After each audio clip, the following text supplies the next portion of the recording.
Today's October 3rd, 2014. We're at the Atlanta History Center in Atlanta, Georgia. My name is Joe Bruckner. I'm a volunteer with the History Center, and I'm here with Sue Verhoff, who is a senior archivist at the History Center. We're honored to have with us today Mr. Albert McMahan. Mr. McMahan's a veteran of World War II. He was in the mighty 8th Air Force, and he's agreed to come talk to us about his experiences both prior to the war, doing his service, and subsequent to him getting out of the service.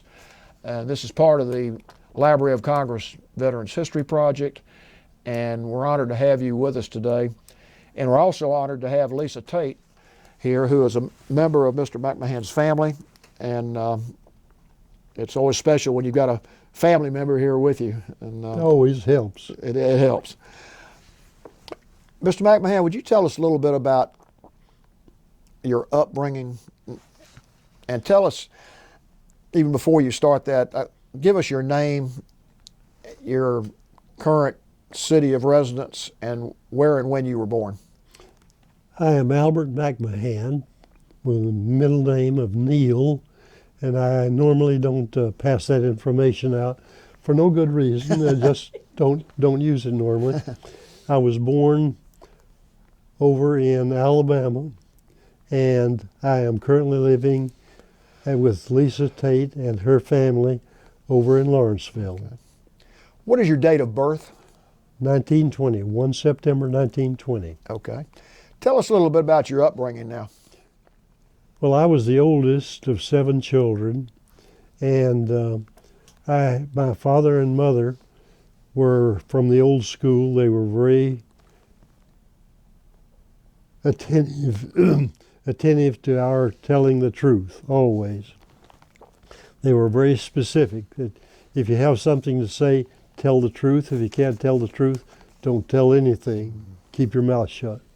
And I am pleased that it was that way, because my father and mother always told us the facts of life. They didn't hide anything from us. But they, as was typical when I was born and reared, they did divulge a lot of the things about what's going to happen in our life, marriage, your children and all that. They just said, that we should, we as children should try to always be truthful and honest. That's good advice. Well, they were truthful and honest to us, to we kids. Okay. And I'm the oldest of 7 kids, and the other 6 were born, in about every 2-year intervals normally, which was, I believe, fairly normal to happen. And when I was about 3 years old, my father had typhoid fever, and it darn near killed him. And as a consequence, he couldn't farm anymore. And what he did was he moved us to Atlanta, Georgia, with some relatives that we had there in the Atlanta area. And it's an area, Early Street down in Atlanta is just off of I-85. Yeah. And of course, I don't remember much about that because I was just too young. But he was sold, and I can't remember exactly what at this instant. I'll try to remember and tell you a little bit later on. Yes, he sold from door to door. He sold silk stockings to ladies. And obviously he did quite well, because as a result of that, he moved us to Greenville, North Carolina, and he sold silk stockings up in that area up there.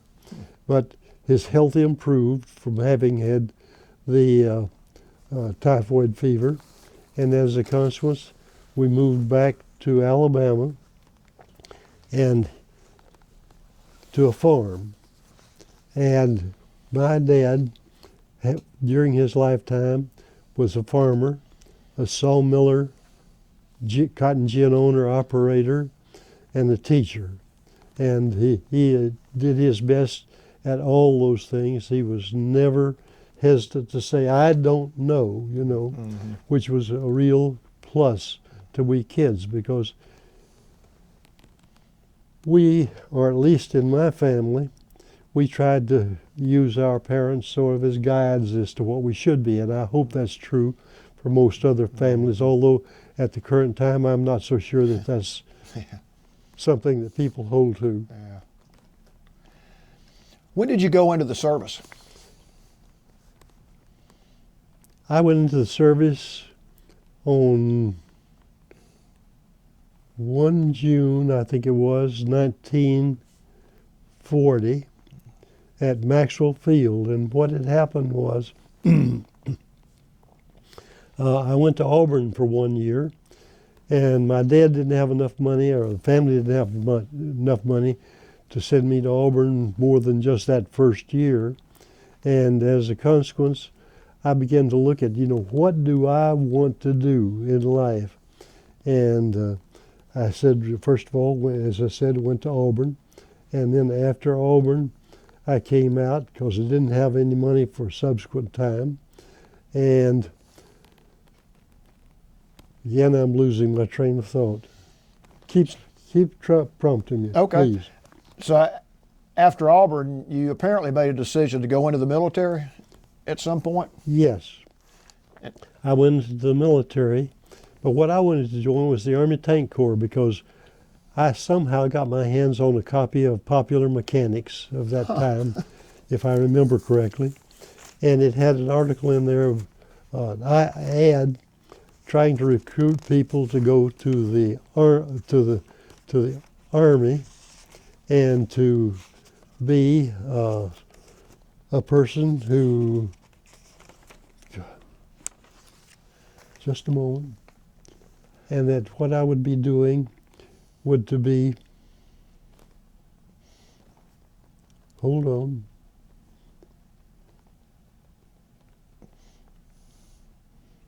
So you would be in the Army Tank Corps? yeah, I would be, and what I wanted to do, yes, Okay. thank you. Sure. I'd be in the Army Tank Corps, and what I wanted to do was to get to the point where I was losing it. Well, I assume when you went into the military, you looking at that as possibly a career? Something that you... No. You weren't? No, I did not, because the only reason that I went into the military in the first place was that, as I said, I wanted to get into the Army Tank Corps, and I wanted to...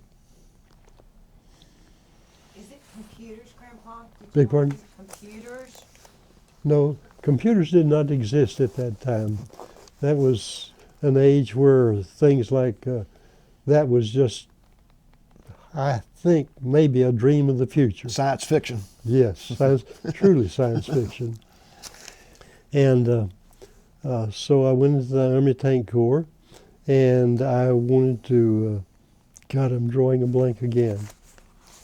So did you go to school for an Army Tank Corps? No. One of the bases? And when I went into, thank you, when I wanted to go into the Army Tank Corps, at that time the re-enlistment people said all people who had been to college will be going to their Army Air Force, Oh. Army Air Corps at that time. And so I went in and told them exactly what I wanted to do, and they said, yep, no problems whatsoever. After I held up my hand and said, I do, the sergeant came over to me and he says, welcome. He said, you're going to Maxwell Field, the Army Air Corps, because they get first call on all people who have been to college. Huh. And so I wound up at Auburn, at Montgomery in the Army Air Corps. And the thing that I was doing there was that I was just sort of piddling around doing things with airplanes, because that's what they had there. They had airplanes ranging all the way from bombers to reconnaissance planes and also training planes. And so I was there, and they started me out as a mechanic working around airplanes on a BT-13 airplane, which was this was in 1940. Yeah. And so I did that for a time, and then because was working in this, people who had some college were sent to a site up in Kansas City where they trained us on how to be a good mechanic, an A&E mechanic.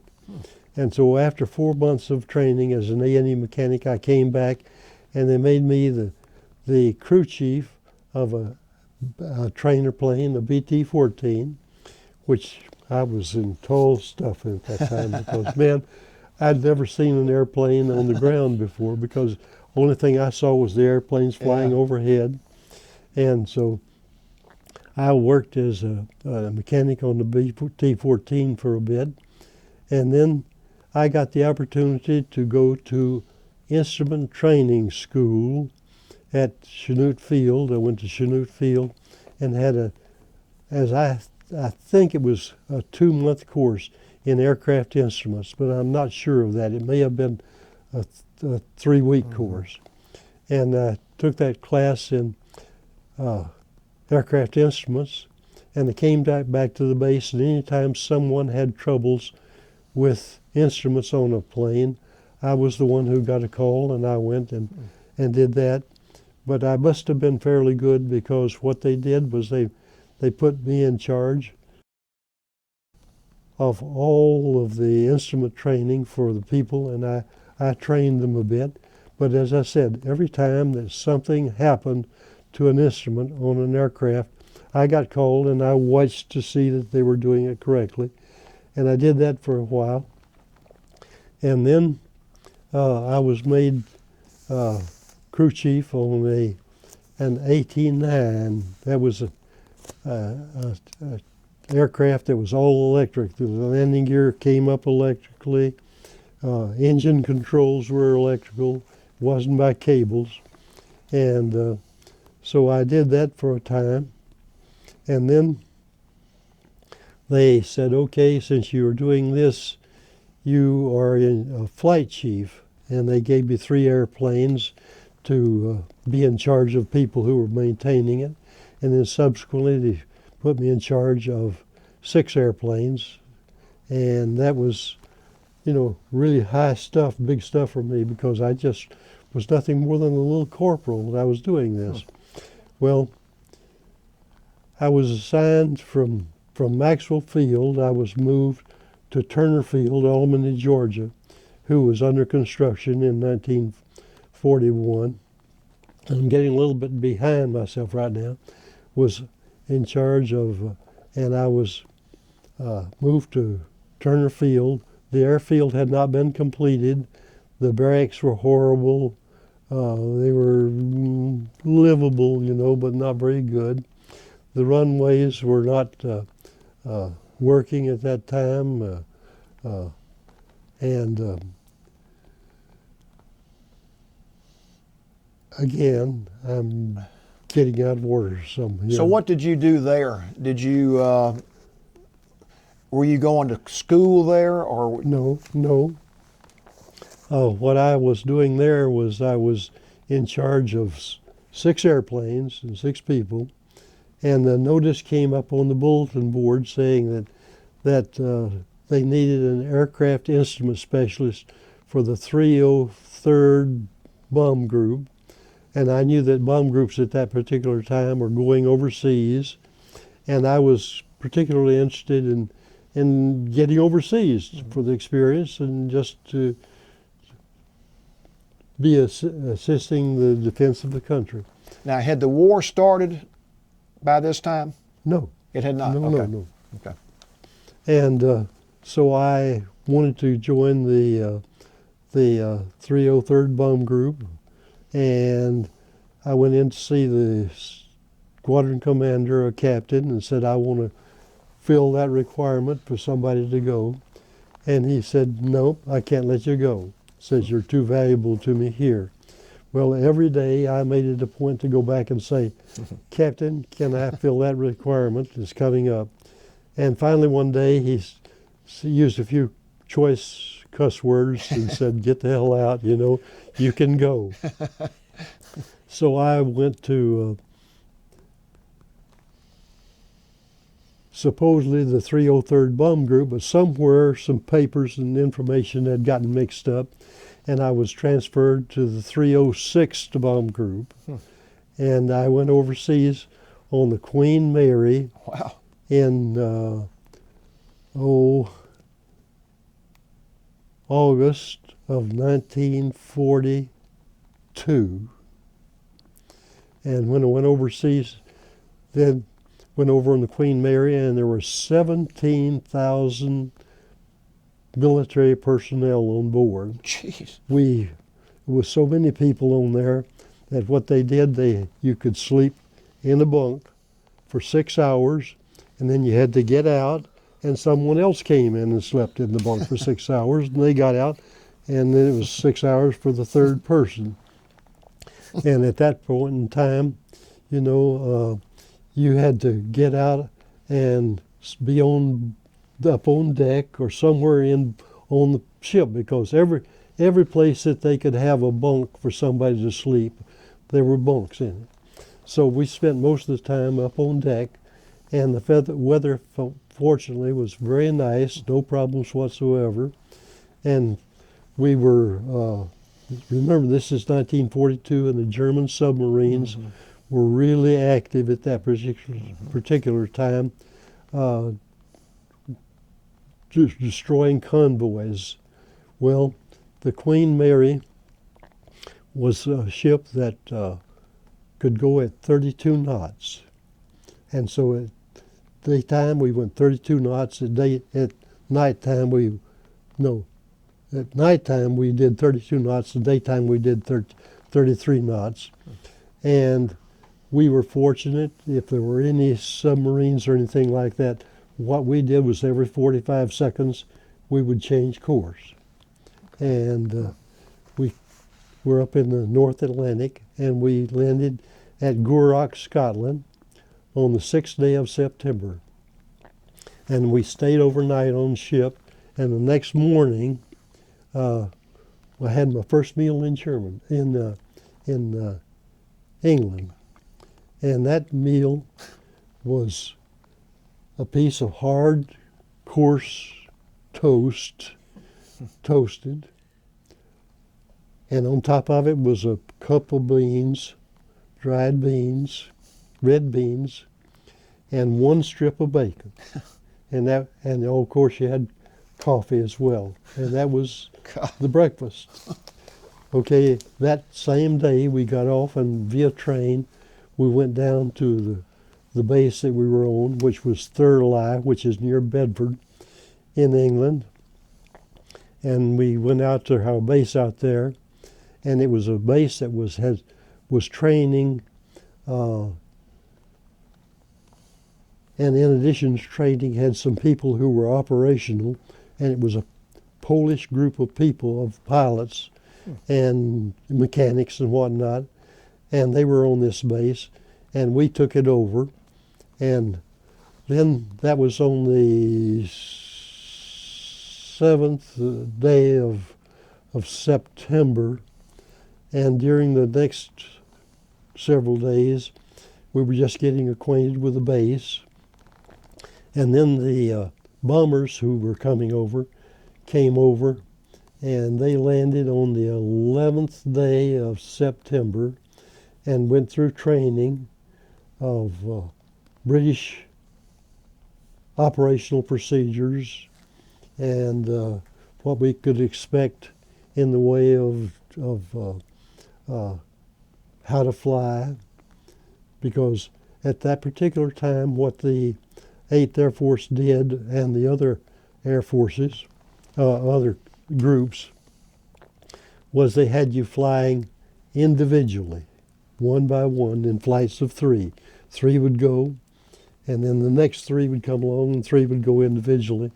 And that was rather catastrophic, didn't last very long, because the Germans could handle it. Then they started flying in flights of 3 combined, because collectively a fleet of B-17 bombers who had 10 aircraft, 10 guns on there, 10 50 caliber machine guns on it, and they got to be rather costly for the Germans.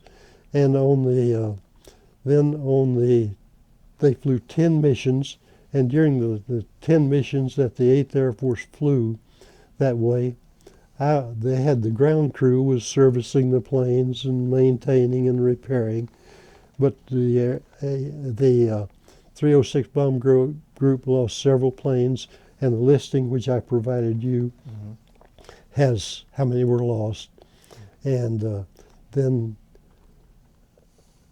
they had replacements for the people, for the planes, and for the officer personnel who were on combat crews that were lost, but they didn't have any replacements for enlisted personnel. So they said, anybody who wants to get on combat crew and get shot at, you can volunteer and do so. Well, I volunteered to get on the combat crew, went to a 9-day class in how to rip, strip, and reassemble a 50 caliber machine gun, the theory of the pursuit curve where you shot if you were shooting at a fighter, a flying fighter, and how to take care of yourself up there at high altitude. Well, one crew that had lost 2 prior tail gunners. The Germans were attacking from the tail, and they shot up 2 tail gunners. Neither of them was killed, and both of them wound up being friends of mine subsequent to my getting out of combat.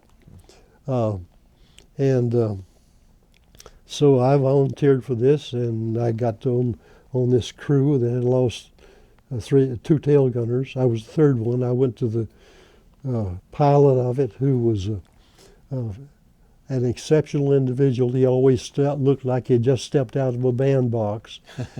He expected all of his crew to do exactly the same thing. And so he said, would you be my tail gunner? And I said, yay, yes. And when that happened, then on the 20th day of December, we flew the first mission that I was on. Now then, of course, they'd flown 10 other missions. It was the 11th mission that the 8th Air Force had flown.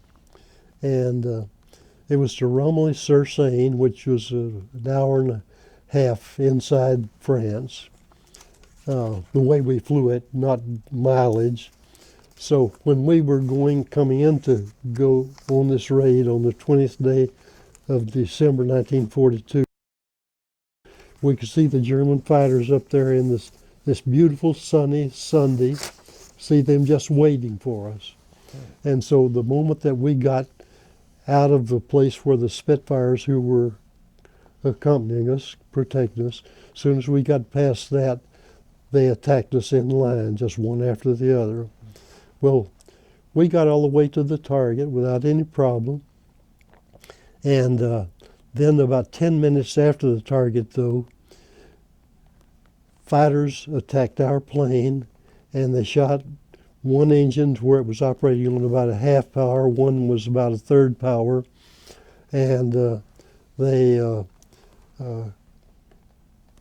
shot a big hole close alongside me, and on the horizontal stabilizer they shot a big hole. It was about 3 feet by 2.5 feet, and the horizontal stabilizer was doing this. In that, I thought it was going to break off, as did the people in the plane. And we kept going until we got out. Luckily, the rest of the group slowed up, because this was the 3rd time this crew had been in big trouble. And so they slowed up, the rest of the group did, and protected us. We got out, and when we were coming out, the pilot said, prepare to bail out. And then he changed his mind and said, nope, I don't think we have to bail out at this point in time. We're going to try to get back to the base, which we were lucky and did, and we landed. And no one was wounded or anything like that. It was just the tail was bumping up and down like this, and I was so sore for several days that I could hardly wiggle. And when I got back on the ground, the first thing I did was that I kneeled down and said a little prayer, because, you know, I thought I was very lucky, because Yeah. I should have been, the crew should have been shot down that day. Well, I wasn't. So what I did was I went to a English pub and sat down and had a couple of glasses of ale. And those couple of glasses of ale sure did taste good, I'll tell you. They were perfect. And I have some pictures of that, which I should have brought, you know, of me when I got back, how disheveled my hair was, and the clothes that, some of the clothes that I wore. Yeah. But I forgot to bring them. And however, I will provide them for the documentation that you submit to the. Good. And then after that mission, it was just, you know, you're flying, you went out, and we didn't have any oxygen. I'm getting it wrong here. We didn't have any heated suits at that time. They were we just had to put on 2 sets of underwear, woolen underwear, scratchy kind, 2 sets of woolen underwear, a pair of woolen pants, dress pants, the old olive drab pants, a shirt, and sometimes we wore 2 shirts because it was warmer, a little bit warmer. And then we had leather jackets we put on, were fleece-lined, fleece-lined pants, and fleece-lined boots. And it was awfully cold. Yeah. You know, you just, no way to keep warm. Well, then later on, they got electrically heated suits, boots, gloves, and those kinds of things, which made it much more comfortable there in the air.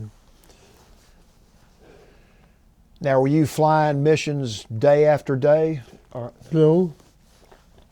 During the winter of 1942, we had, the 8th Air Force had very little experience, you know, because this was the first of us at they're getting up in formations, trying to fly formation, and So you had to do a lot of. Yeah, it was tough. Yeah. And the German fighters were very good at giving us trouble. In fact, on my first mission, as I recall, we lost 3 planes.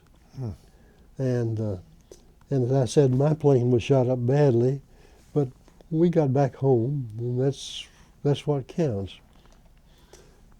Yes.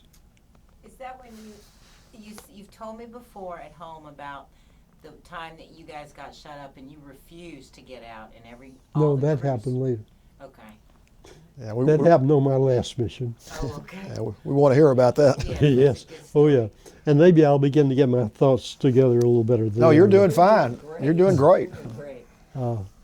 So then, as I said, I'd flown my first mission, and the weather wasn't conducive to flying at that particular time, particularly with the equipment we had.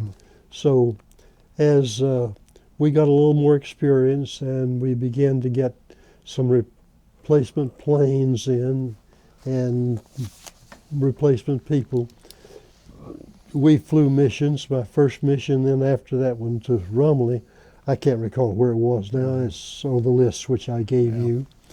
And I was happy to go on the missions, and because my squadron, getting way ahead of myself, but it's a good time to tell you, my squadron flew for, I think it was 42 missions, and lost only one person, while the rest of the group was losing like 30 B-17s. Boy.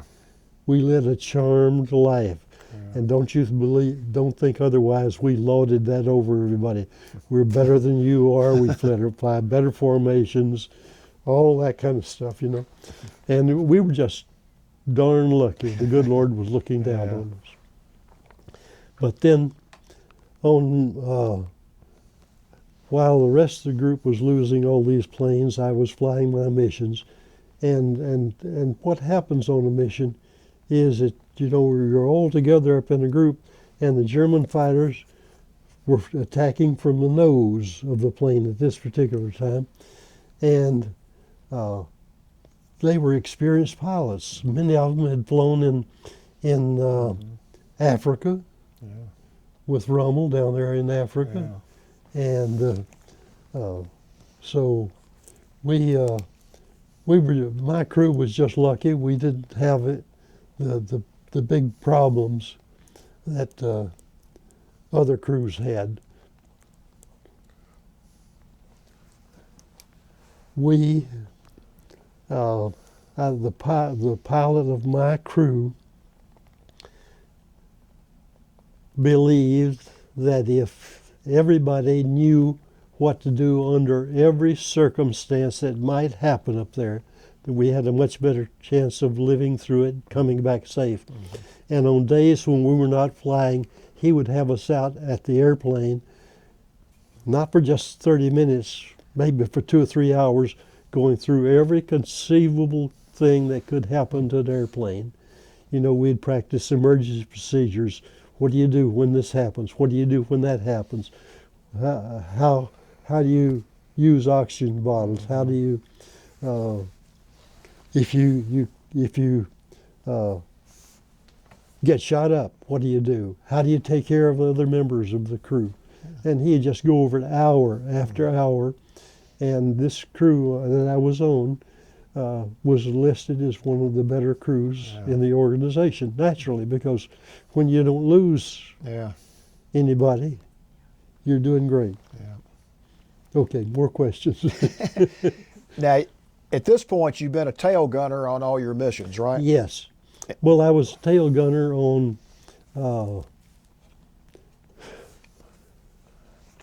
about 20 missions. Okay.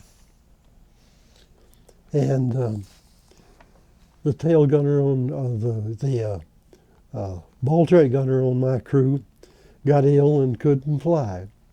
And so because I had been the pilot, as I was telling you before, made sure that everybody was fully trained and could do most anything that had to be done on the plane. Well,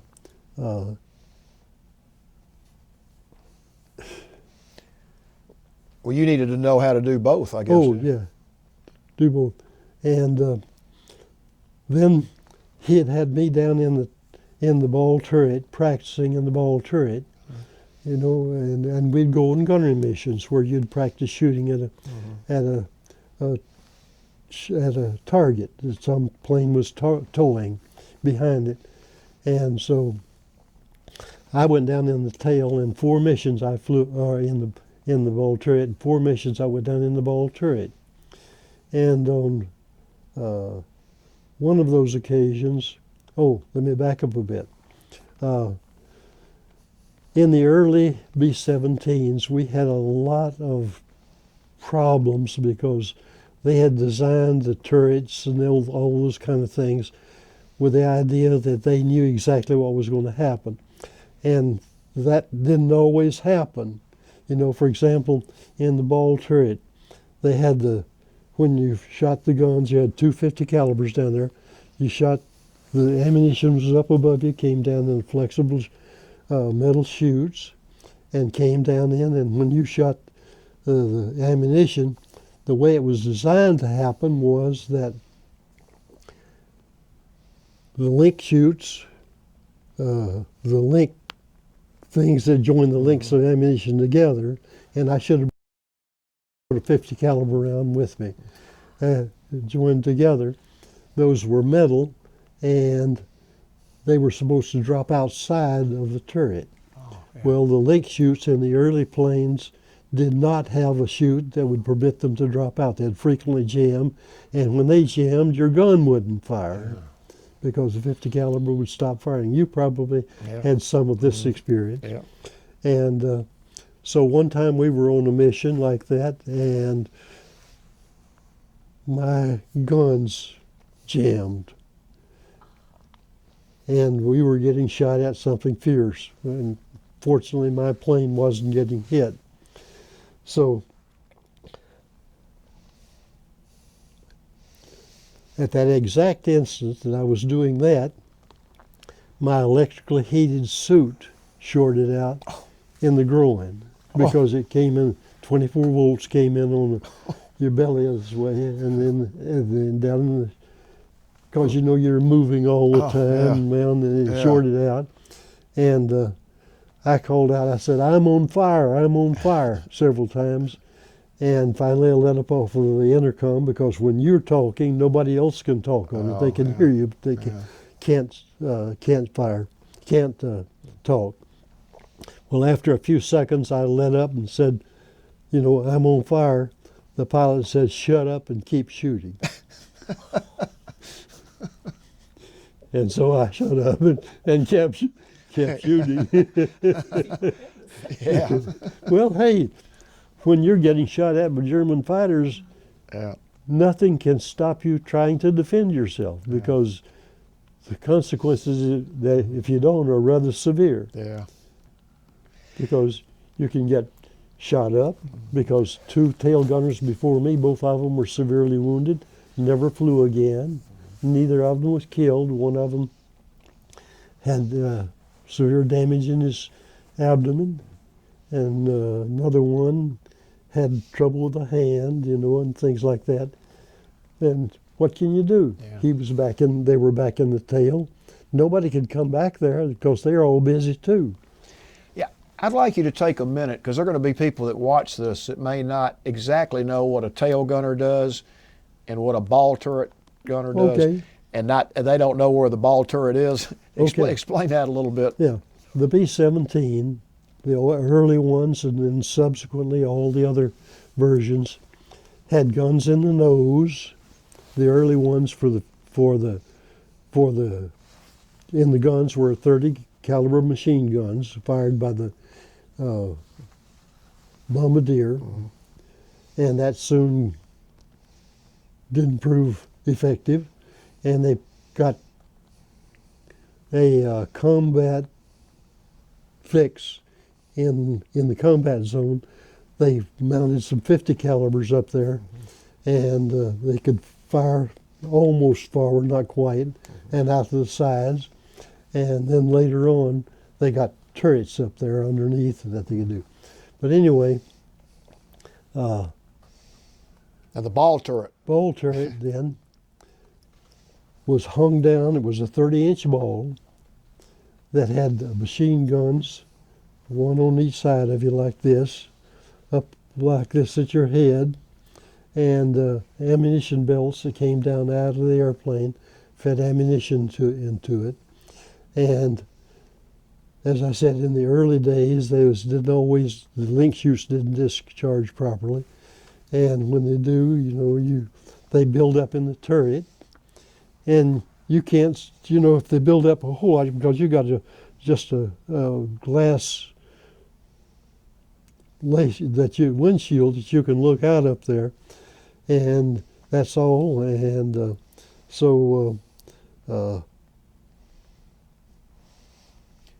The shell casings would build up. the shell cases would build up, and what would happen early on was when no fighters were attacking us, you'd pick them up and drop them out one at a time, because there was a opening up there. You could drop out, you know, one on this side, one on this side, and you could get rid of them.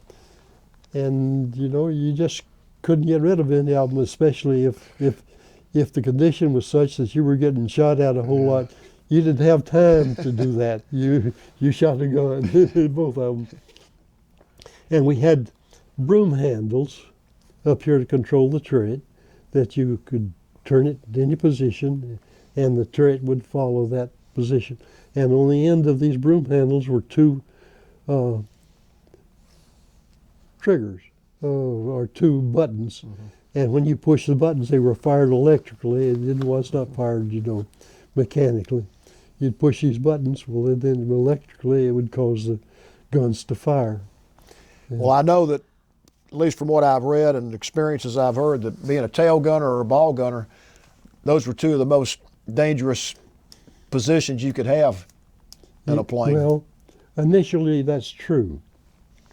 Subsequently, when they switched around to the nose attack, the pilot, co-pilot, bombardier, navigator, and the top turret gunner were the ones who were primarily In bothered danger, then. yeah. Because the tail gunner, you didn't have anything to do. You see the planes go by you, the German planes to go by you, and if they got in the right position where you could, you shot at them. Did we ever hit any of them? Who knows?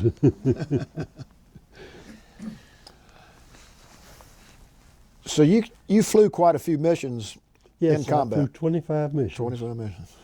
And as I said, 4 of those missions were flown in the ball turret. Yeah. And it's the only place that I know of in the war that you could lay on your back and fight.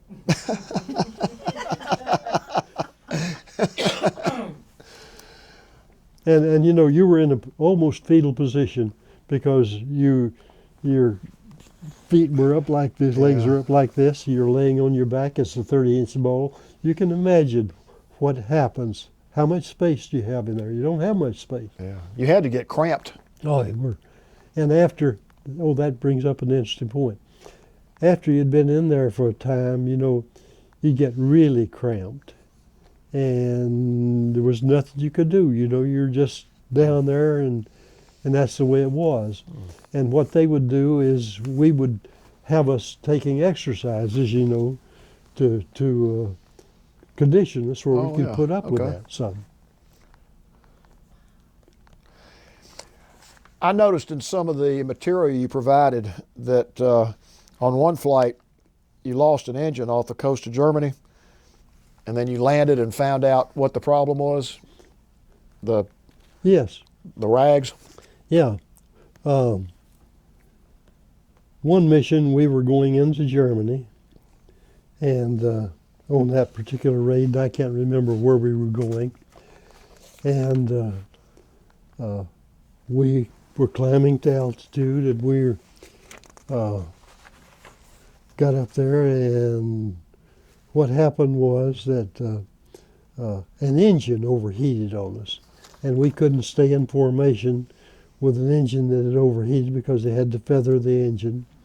And so when we got back to base, and we were already essentially in enemy territory when this happened, and we got back to base, they checked to find out what was wrong with it, because the pilot I had just didn't give up unless there was something seriously wrong, and got back and they checked it, and the engine had been sabotaged.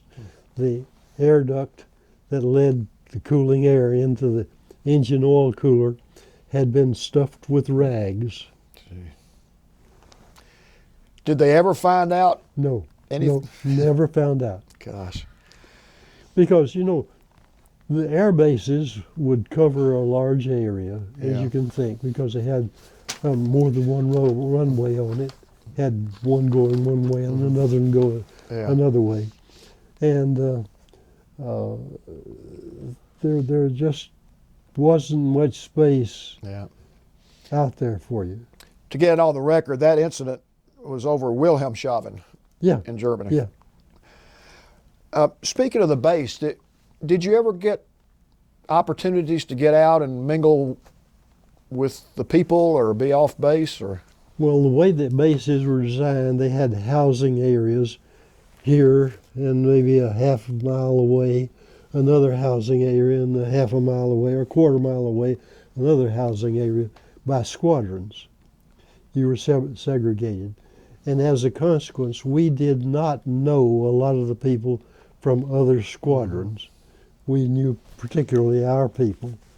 But on occasion that we did get together, we'd get to be friends with people, and we'd say hi, you know, and how are you doing, and so on and so forth, because they were getting shot at just like us. Yeah. They were glad to have you there, I would assume. Oh, yes, yes. They were glad to have us there, and we were glad to have them there. Now, after the 25 missions, was that a time when you didn't have to fly any more missions if you got 25 in, or did? Well, yes, at 25 missions, you didn't have to fly anymore. Let me cover that. At the beginning, when we were losing planes, there was, at the beginning, there was no set number of missions that you flew. It was just fly till you die, or were wounded, or shot down, and a prisoner of war. Well, that didn't, we didn't particularly like that or anything like that. So we were having trouble because a lot of people were saying, I can't fly combat anymore. We had, very early on, we had a number of people who just said, to heck with you, I don't fly anymore. And what happened to those people is that they were assigned CQ duty, where they had to be up all night long, you know, and take care of things. And no, Yeah. no. Well, now, what did you do after the 25th mission? You weren't going to be flying After anymore. the 25th mission, I went to what's called a replacement depot, and you were there for waiting for a ship to bring you back to the States. Oh, okay. Because at that time, people didn't have these airliners flying back and forth, because crews came over on bombers, or came over, as replacement members came over on a boat, and then were parceled out to the different bomb groups. Yeah. And so when I completed my tour, then I went to a place which was specifically designed for people, or set up for people who were coming back to the States, Okay. had completed their tour missions. And what they did for us then was they tried to keep us occupied by any means whatsoever, because, hey,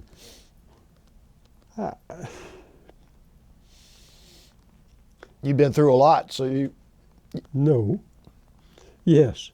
What had happened is, you know, we were a bundle of nerves. Yeah. So what they did at this place, they tried to keep us occupied so that we would sort of get over the stress of combat. Yeah. Okay. And one of the things was to rip, strip, and reassemble a 50 caliber machine gun. That is, you know, take it apart, put it together, and then take it Yeah. apart, blindfolded. Anything to take up your time, right? Oh yeah, anything.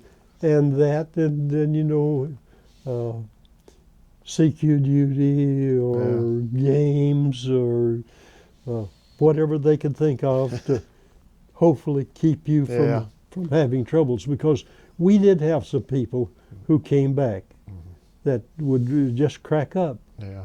You know, they couldn't take it anymore. Even when you got back to the replacement center, we had people there. They told me, I never saw any of them. They told me that they had people who just couldn't take it anymore, and they had to come back as Yeah. medical patients. Yeah.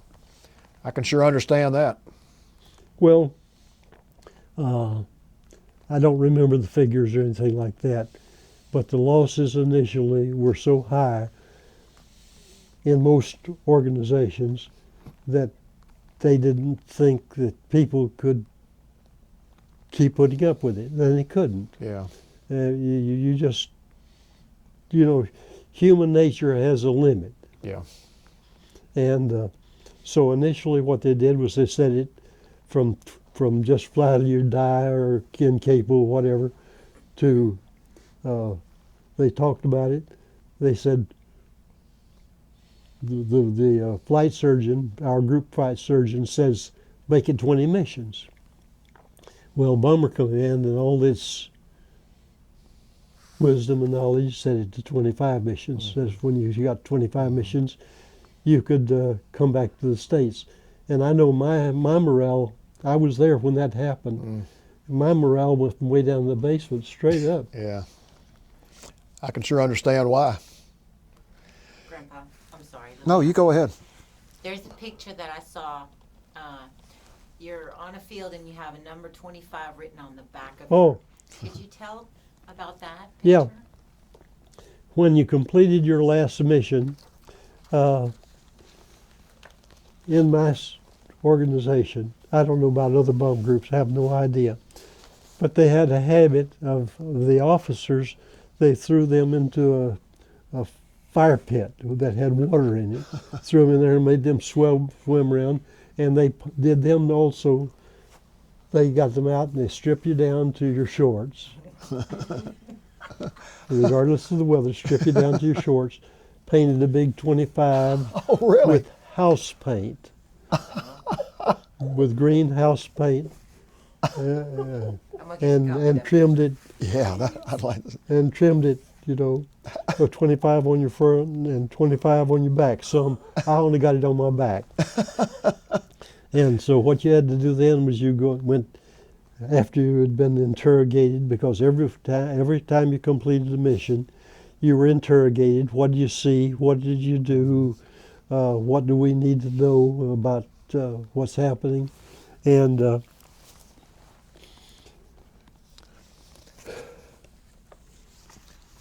Well, I bet that was probably one of your great experiences, having that number and painted so, on you. And so I came back and they stripped me down and painted 25 on my back. I've got pictures of it. In fact, Yeah, we want to see those. I meant to bring some and I forgot about it. Well, we can see them later. There's a favorite story of my grandson. Didn't you buy a car or an automobile of some kind? while Yeah. you were Oh, in yeah. there? Well, that happened later, Oh, That was after after the the war. war. Well, I know I'm just looking at the list of targets, and then France, Germany, Holland. Is there anything else you want to talk about as far as any of those missions that you flew, or any of the experiences that you had when you? Well, see, in my squadron, as I told you, we went for something like, I want to say 43 missions. It sort of comes up in my mind. 43 missions, and never lost a plane, and lost one gunner who was shot by an American, Huh. you know, Wow. Yeah. accidentally, Yeah. while the rest of the group was losing, like, as I said, 40 Yeah. something planes. And we led a charmed life. Well, you obviously had a lot of skills too. I mean, No. it wasn't all Oh. luck. Yes. Every time that you didn't have something else to do, my pilot had us out to the airplane or someplace talking to us, because he was not a West Pointer or anything like that, but he could easily have been one. Really. Yeah. So when you left Europe, when you left London, when was that? I know your last mission, it says June 22nd. Oh, I Was- left the squadron 2 days afterwards, Okay. because the procedure was to get we who had completed our set tour of missions out as quickly as possible away from the other people, because, to be perfectly honest, a lot of people were a bundle of nerves. I wasn't a bundle of nerves, but you know, I wanted to get the hell out of there. Smart man. When was that? Was that 1943? That was 43. Okay, so that was on the 22nd day of June. I completed my last mission. Okay. On the 22nd day of June, probably the 24th. 23rd day of 23rd. June, I packed my clothes, and the next day I shipped out. Okay. Okay, that brings up an interesting thing that I've forgotten. When we went down to Africa, I was issued a 45 caliber Thompson submachine gun. When I got back, we didn't use it or anything like that. Down there, we went, and a lot of ammunition. We'd go out when we were not doing something, and we would practice with a Tommy gun. And one of the ways I'd practice is, you know, I'd like this, and I'd say, I'm not going to do anything, you know. And the first thing you know, I'm like this. You shot a Yeah, Tommy yeah. gun, probably. Has a kickback. Oh, yes. And so I still had this Tommy gun when it was time to come back to the States. Well, I want to ask you about Africa, because I notice on here there are like 10 days or so Africa. Did you go fly some missions in No, Africa? what happened was someone had to go down to Africa to fly paper, big bags, barracks bags. You know what a barracks bag is. Yeah. Barracks bags stuffed with paper. Okay. And so we stuffed in the nose in the radio compartment, in the bum bay, and down around the ball turret was all stuffed with barracks bags full of stuffing. It was sealed. They were all sealed. Yeah. And we didn't know what they were. Well, our purpose of going down there was to haul these bags of material down to Algiers. Oh. And the higher-ups were the ones who planned for where to go and all that. Well, since we had been a lucky crew, and also my pilot was a real stickler for doing things exactly right, we were chosen to go down to Africa to haul these barracks bags of material down there. We flew down and we landed at Gibraltar first. We were there for several days because the weather at the target of where we were going was bad. And when the weather became better, we went down to Algiers, and 6x trucks, and you can see it was, two, as I recall, came out and took this material that we had in those barracks bags and put it on and hauled it off. We had no idea what it was, Wow. but we had an Army major on there. His name was Waltz, W-A-L-Z, and Major Waltz was the major who knew what we had on board, and he was the security officer on it. He didn't tell us anything. We didn't tell him anything, you know. Did you have any time in Algiers to walk around or see what was yes. going on? Tell us about that. Walking around in Algiers was real fun. When we first got down there, the first day, they didn't have, they had a place for us to be. It was in for the YWCA. The YWCA. YWCA.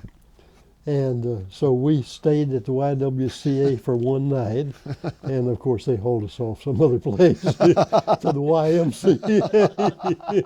That's a shame. And at the and then while we were there, we went around looking over the town because the streets of Algiers were straight line. They were primarily occupied by French because the country was occupied and under the control of France at that time.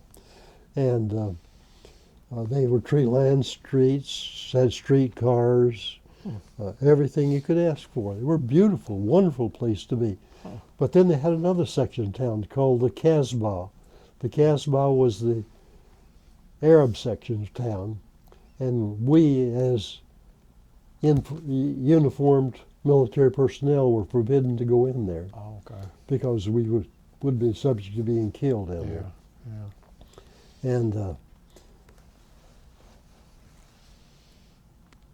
but Did you go? no, Okay. no, we did not go down. We made a lot of other parts of Algiers though, because we visited all over. We didn't have anything to do, Yeah. you know, and we were down there for about 10 days, and just wandering around, looking, all of us with a 45 pistols on us, and me with a Tommy gun and a pistol and all this. And but then we took off and we flew to Marrakesh, Morocco. And why we flew there, I don't have the foggiest notion. But we flew there, we landed, and we had a great meal there because they were serving good food. In England, you know, you got wartime rations, but there we got some good rations. And the next morning, though, we got up and we flew from there to Gibraltar. We landed in Gibraltar, and something interesting happened there. We picked up 4 people who had been shot down and escaped out through Spain and wound up in Gibraltar, Wow. because that was what they told us to do. You know, they said if you get shot down, get to the French underground as soon as you can, and then have them take you to some way to get out. Some of them were taken to the coast, just 12 miles across from England, you know, and picked up on a boat and taken over and that kind of thing. Wow. But these had escaped down through France, wound up at Gibraltar, and we picked up those 4 individuals and brought them back to the States. Gee. Not the States, back to England. England. And And when we got them back to England, we released them to be transferred immediately to 8th Air Force headquarters to be interrogated. Yeah. Because, see, they were important people. Yeah. If you had escaped through France, you knew things that a lot of people didn't know, and they didn't Yeah. want you to talk about it. Those 4 people wouldn't talk to us. Well, I was going to ask you if you had a chance to talk to them, but I No. guess not. Yeah. No, you'd talk about just ordinary things. Yeah. But by that, they didn't even like to talk about that. That's interesting. Huh. See, we went down to Africa in April. I think it was 13th, 14th, something like that. April 13th to the 24th. Yeah. We went down there, and when we got down there, these people had escaped through France, Yeah. Spain, on down in Gibraltar. And then when we flew back, then we landed at Gibraltar, and we picked up these 4 people, and the next day we flew from there back to the States and dropped them off at the 8th Air Force headquarters, or where they could get to there, In England? in England, and then we flew on back to our base. Okay. Well, that's an interesting experience. Not Yeah. many people had that experience. No, no. Did you ever find out what you were carrying? Yes, What was it? we were carrying the invasion pictures of the beaches and plans to land in, what was the island down in the Mediterranean? Crete? No, Malta? Malta. Mhm. I think it was Wow. Malta. But anyway, it was an island in the Mediterranean. Yeah. Was how they were going to Gee whiz. attack. Yeah, how they were going to attack the mainland. That's interesting. But So- of course, now we as the enlisted crew, we knew nothing about Yeah. this, Yeah. and I don't know if the officers did or not. They didn't appear as though they knew They anything. probably didn't. Yeah. Well, why divulge secret information Yeah. to anyone? It doesn't remain secret very long. That's right. So now we're in late June of 1943, and you're heading back to the States. Did you have, when you were going back on the ship, did you have any incidents involving submarines or anything like that? Or Well, let me back up just a wee bit, Okay. and I'll cover that too. Yeah, when we wound up at that place, they tried to keep us as busy Yeah, as they could. yeah. I got awarded the Distinguished Flying Cross wow. there, and some others got awarded things. And I stripped, and reassembled a 50 caliber machine gun better than anybody else in the place could. And I went around puffed out chest because of that. But yes, we came back, and on the ship, I was on what was called submarine watch. And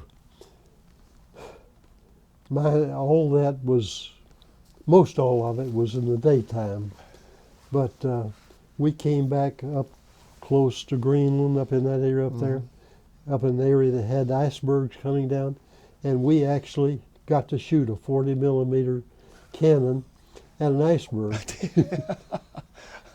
What was that like? Fun.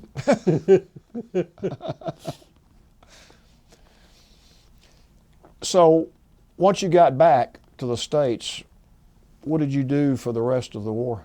Well, got back to the States, and we landed in Halifax, Nova Scotia, and I got to tell you this. I had that submachine gun, 45, and I had the ammunition with me, and I got it back to Halifax, Nova Scotia. And I said, what the heck am I going to do with this? They're going to check me, and they're going to see it. And what I did was I said, I'm going to get rid of it. Yeah. So I went and I took the submachine gun and the ammunition, most of it, and dumped it over the side of the ship in the harbor of Halifax, Nova Scotia. And then we came back and came down to a place very near Boston, and I was given a leave that I had to report to Salt Lake City on a certain date. And I came on back on the train from Halifax, Nova Scotia, on down to Atlanta. And I can't remember how I got from Atlanta to Old Hopewell, Alabama. I just can't remember at this point in time. And I got to Old Hopewell, and one of the very interesting and wonderful things that happened to me, I got home, and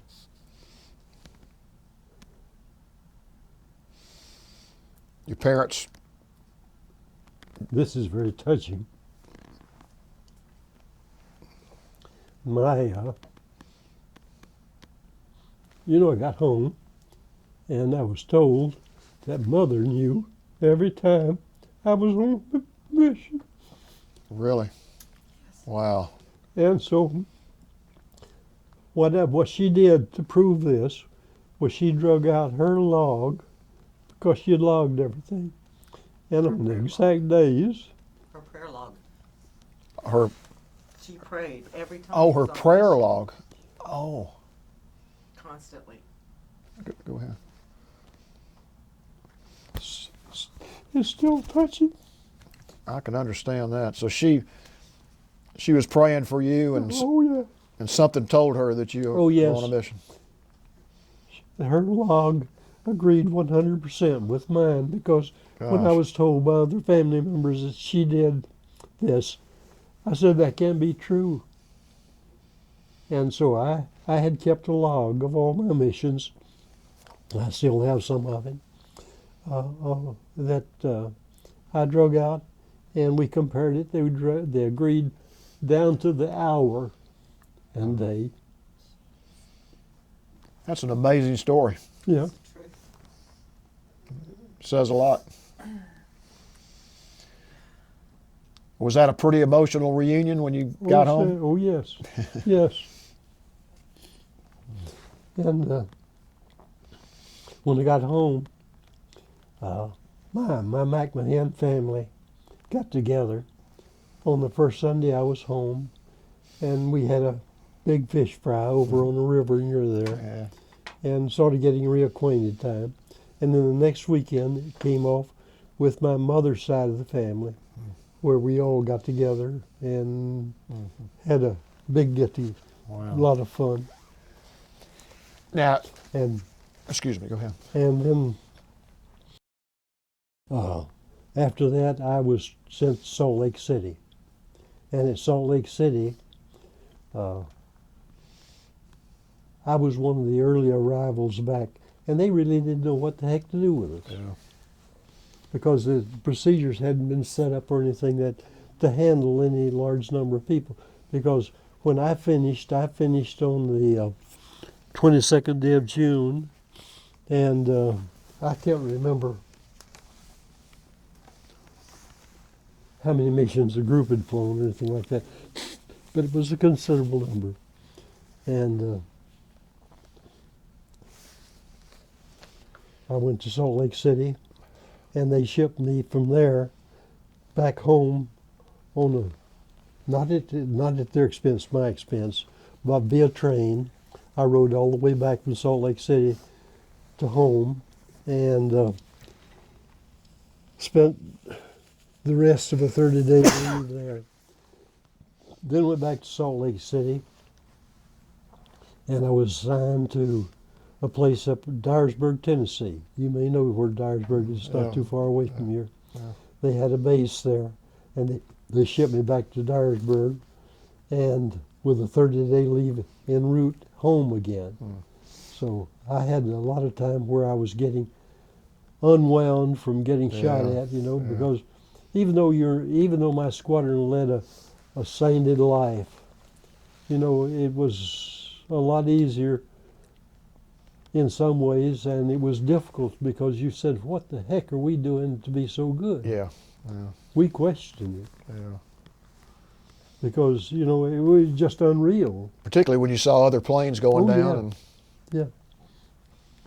And And then I was shipped to Dyersburg, Tennessee. And when I got to Dyersburg, I was assigned on the B-17 maintenance crew. And one day, shortly after I got there, not very many days after I got there, I heard someone say, I'm washing the tail of a B-17, say, Red, what in the goddamn hell are you doing washing the tail of a B-17? I turned around, and it's General Frank Armstrong, Good who gosh. had awarded me a medal. Really? And so I said, ask the colonel alongside you, because he was the colonel. And so he said enough of that, and then the colonel's turn came, and I told him my side of the story. Well, I can't remember if it was that day or the next day, I got summoned to the base commander's office. And he was a very contrite individual. Obviously, he had undergone an attitude adjustment. And so I wound up being in charge of what happens to the people who come back from overseas, you know, had completed their tour. Okay. Because they wound up at bases and they didn't know what to do with them. Yeah.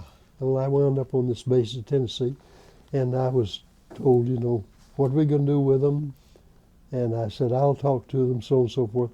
And I talked to them, all the people who returned, or the other positions, because I wasn't the only person on this standardization board. Yeah. We had one for every position on the crew. And I was in charge of the stand board, which was part of an interesting story too, but I wound up as part of the charge of the stand board, and I got a lot of the people who they didn't know what to do with, that kind of thing. And what we did was assign the crew members who wanted to be an aircraft instructor, crew instructor, were assigned, well, I'm getting ahead of myself. The people who were in charge of training the replacement crews to go overseas, none of them had been overseas. None of them had combat experience. So I went to the base commander and, as I said, asked him, had a little conversation, and he told me what to do. And So did you start? I got what I did was every time a combat crew member came back from overseas, enlisted, ask them, what did you want to do? Do you want to be an aircraft mechanic? Do you want to be an instructor, or what do you want to be? And many of them had only gotten in the service. They went to gunnery school. They were on the combat crew.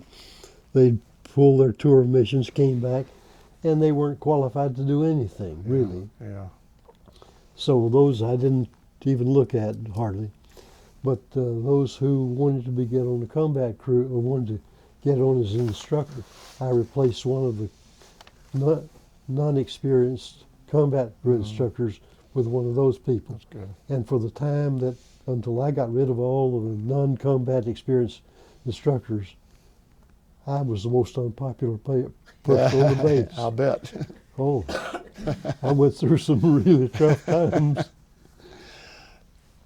Talk about where you were and what your thoughts were when we dropped the bombs on Japan and Japan surrendered and the war was over. What was how did you hear about that, and what were your thoughts?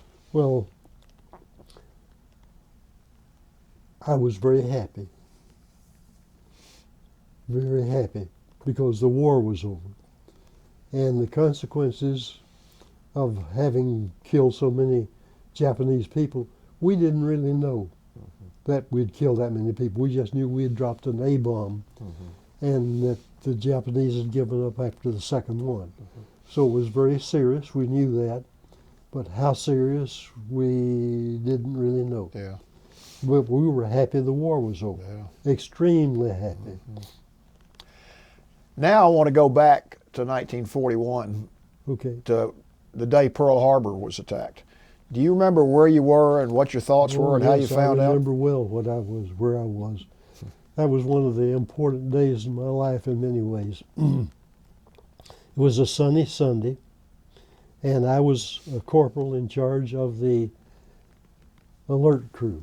And the alert crew was one who was out taking care of the airplanes that went out. You know, a pilot wanted to fly somewhere, so we had to get his plane ready for him and release him to fly. You know, when he came back in, we had to check him in, refuel his plane, and those kind of things. So,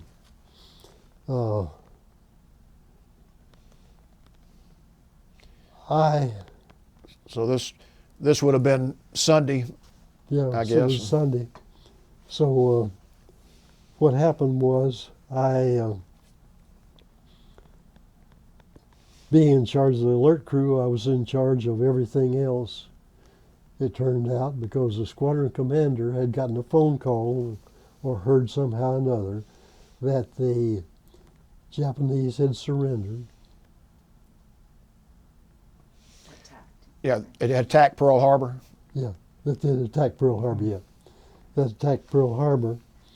And he said, Corporal, I was a corporal, said, Corporal McMahan, do this, that, and the other. He says, go get a guard on every airplane, get the CQ, and do this, that, and the other, you know. Well, when I went back and told some of them, master sergeants and staff sergeants, tech sergeants, whatever I told them, that, you know, I'd been told by the captain to do so and so. And some of them raised hell. They didn't want to do it. No way. And so the captain showed up. And when the captain showed up, he told them that I was following his orders, and I was not a very popular guy on that base for a while. Was everybody in shock that the Japanese had Oh, bombed? yes, absolutely. In fact, what happened was that many of us said a prayer. Yeah. Talk a little bit about what you did after the war was over. Well, I went back to Auburn, and as I said, I'd had the severe case of mumps, and they were bothering me. My testicles were bothering me.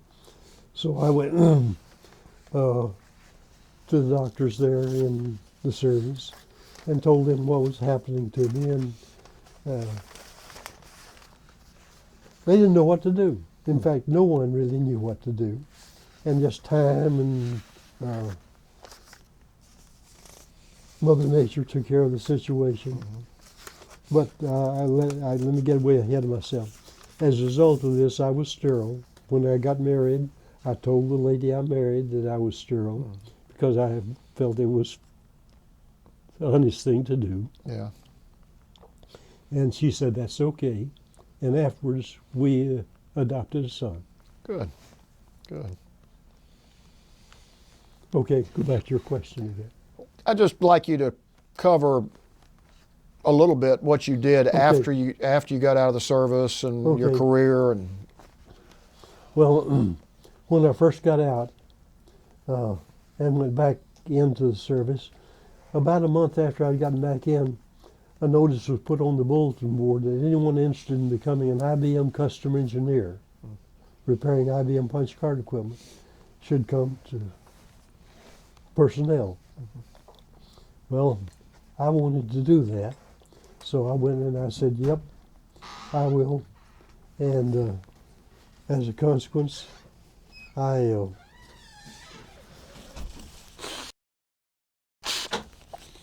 got to go to an IBM custom engineering class at Endicott, New York, Huh.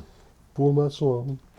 And when I got through with that, I was assigned back to my base for a bit of time to getting reacquainted with everybody and all the equipment and things like that, because, hey, I'd never seen an IBM Yeah. printer or punch or collator. You know, this is a key punch. So I'd never seen it, and I was there getting acquainted with it.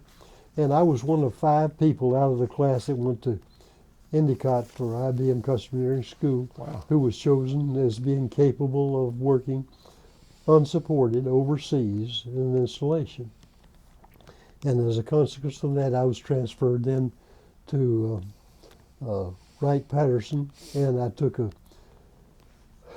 I think it was a 3 weeks course of maintenance of a collator. I don't know if you know IBM equipment or not. Yeah. IBM 077A collator, which merged 2 decks of cards in the same order together. And I went to that school, and I was listed as one of the people capable of Doing the job. doing the job. And I was shipped overseas to Germany. Well, I got to Germany, and there was no 077 collator in that place. This is to Wiesbaden, really a choice place. Yeah. And I was, after about a week's time, looking around to see if I could see the collator. I didn't. So one day I said to the IBM customer engineer, he was IBM employee, I said, where's the 077A collator? He looked at me and said, what the heck did you say? And I told him that I had overhauled one and crated it and shipped it to Germany, and I was supposed to repair it and maintain it. And he said, let's go see the squadron commander. So he took me to the base commander in Wiesbaden, and I told him my story. And the next day I wound up in a car with an IBM customer engineer hauling me all the way from Wiesbaden down to a place near Munich, Erding. You may, I don't know if you know where Erding is or not, down near Munich.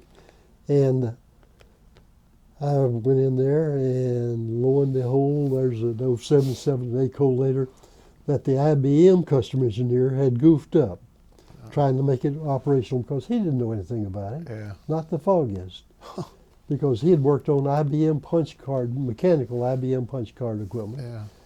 And so when I got down there, I took about 2 days to get it all straightened out and working.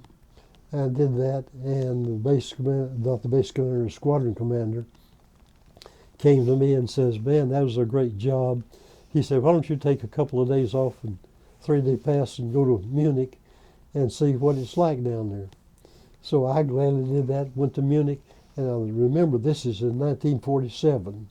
Munich had been heavily bombed, and many of the streets were absolutely impossible. Buildings were all over the place. Yeah. People were living in a bombed out building. There would be a room in there that they could crawl down into, and water would drip in the room and things like that. Yeah. And they'd stop it, but that was all they had to live in. Yeah.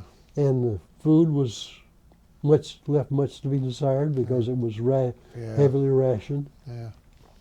And so I spent my 3 days in there getting acquainted with how badly, and I never bombed Munich, but Americans and British had. Sure. Yeah. And getting how acquainted with how we had done things. And that was interesting. And so the base where I was assigned was Erding, which is a regular German Air Force base.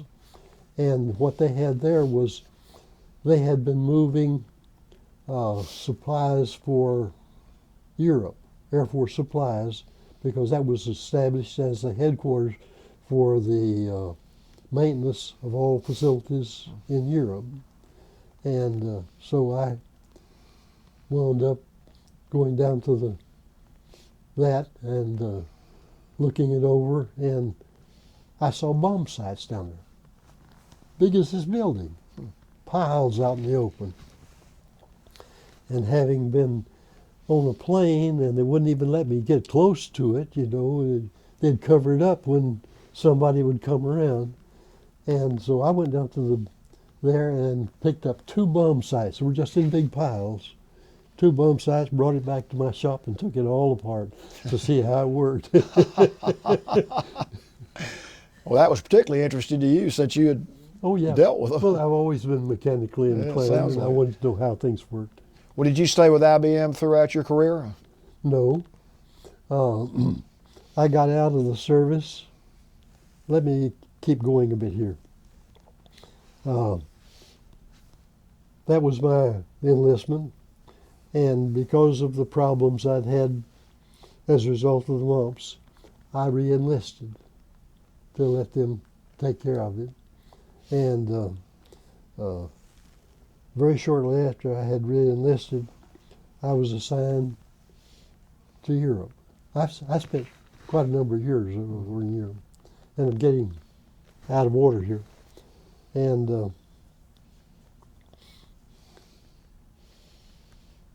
yeah, I'm not telling you the truth either. Do that. Well, it looks like you traveled around a good bit after you got into back into the service. Yeah, and yeah, what happened was I moved to a base in yeah, now I've got it, my thoughts organized. Yes.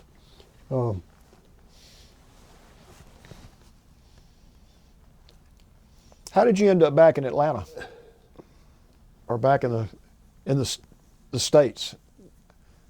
How did you end up coming back to this part of the country? I was born and reared in Alabama. Okay, so And so when did you come back to settle here? 50s, I guess. Yeah. Okay. No, in the 80s. I think it was 1990. 1990. Okay. Okay. But no, as I was about to get started here, I wound up maintaining equipment, punch card equipment, at a place called Châteauroux in France. That's way down south of Paris. Mhm. And while I was at Châteauroux, I was very fortunate in that I had a squadron commander who had been, he was enlisted, Go ahead. and he was enlisted, and he got the opportunity to become an officer and did so. So he and I were very good friends. He was my squadron commander. And so we were down in Châteauroux, and the French was a very dilapidated old French base. You're smiling, shaking your head like you still know what I'm talking about. So he and I went over there at the behest of a general to find out, could my organization, the 44th Statistical Services Unit, go over there and support the activities in that. Now this is 1950. Whenever they started building up, 52, something like that. Yeah, around that time. Yeah. And so the base commander, who was the colonel, the general who was going to be in charge of the organization, says, "Why don't you, the major, and why don't you go over to Châteauroux and check it out and find out what we have to do before we can be operational? Because if the IBM activity couldn't be active, they couldn't use it as a supply center." So he and I went over, and we were there and I spent a tour in Chateauroux. Well, after that tour was over, I went up to Germany and re-enlisted for 3 years just to get into an organization that they were setting up, a brand new organization. So they would set it up. And I went up and re-enlisted, and I knew the officer who was going to be in charge of it very well. And so I enlisted for 3 years, went up there, got it set up in about 2 weeks. And I said, I want to go home. He said, Red, you enlisted for 3 years. I want you to stay over here and do all that. Because he and I knew each other from some previous experiences. So I stayed over there and was there for 3 years. When did you retire? And then came back to the States and I got married. And I won't go into the details of that, which are very interesting. And got married, and she and I wanted to go back overseas. She had never been overseas, so I volunteered to go to Wiesbaden. Made specific request for that. Got it over there, and I was a master sergeant at the time. Shortly after I got over there, I was working in the Pentagon on punch card equipment and a computer. And after I got over to Germany, they had an IBM 601. Do you know what a 601 is? Generally, Yeah, not IBM specifically. 601. And so I was on a team that set up for a new computer, replacement for the 601. And I was in there about a year, and I was promoted to senior master sergeant. And then I got them all organized and operational, and in some year I got promoted to chief master sergeant. And while there, my wife and I had a habit of going to German orphanages and feed them candy and cakes and things like that, because they had very little of that around at that time. And so after seeing all these, and my wife was a staff sergeant in the Air Force, incidentally, and so she got discharged, and we saw a boy whom we wanted, a 3-year-old boy whom we wanted to adopt, and we adopted him, and he's now he's disabled, unfortunately. He lives in San Antonio, Texas. Well, that was a wonderful thing for you to do, Oh, to yes. adopt him. Hey, I couldn't have any children, couldn't father any Yeah. children, so, my wife was in a large family, I was in a large family. It was just natural. I'm sure you loved him as much as if he had been your natural Oh, child. yes, absolutely. In fact, we talked to each other at least once a week. Good. So when did you retire from the 1963. 63? And when I retired, I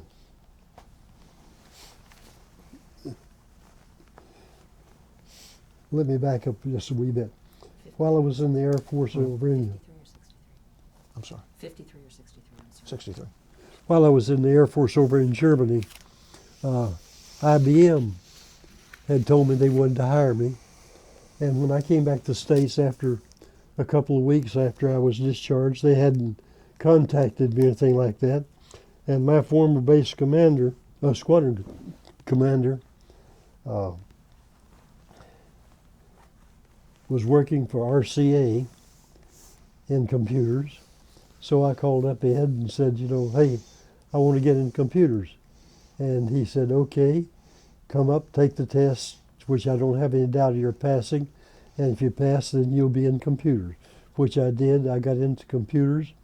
After getting to computers, then my wife came along. And then we went overseas to Germany, and we were over there. And Well, you got into computers at the right time, didn't you? oh yeah, got into computers in 1955. Well, you've had an amazing life, and you're Well, still I having think- it. I'm happy with it. Don't have anything to be very unhappy about. Only thing that I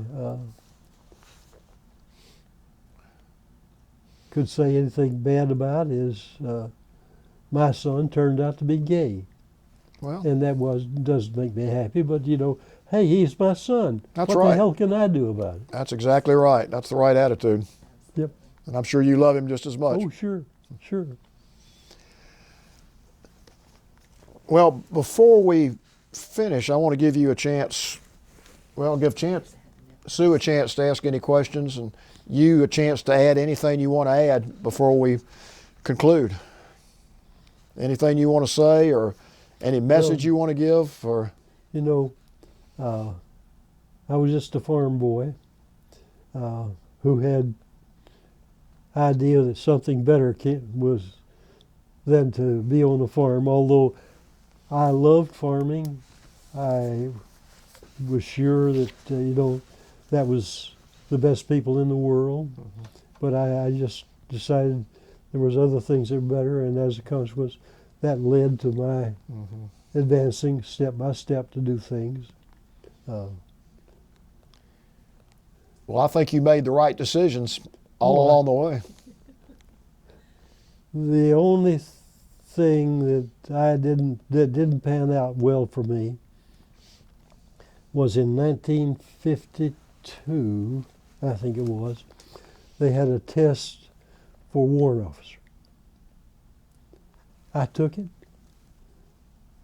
I passed it, but with not a good enough score to become an active duty warrant officer.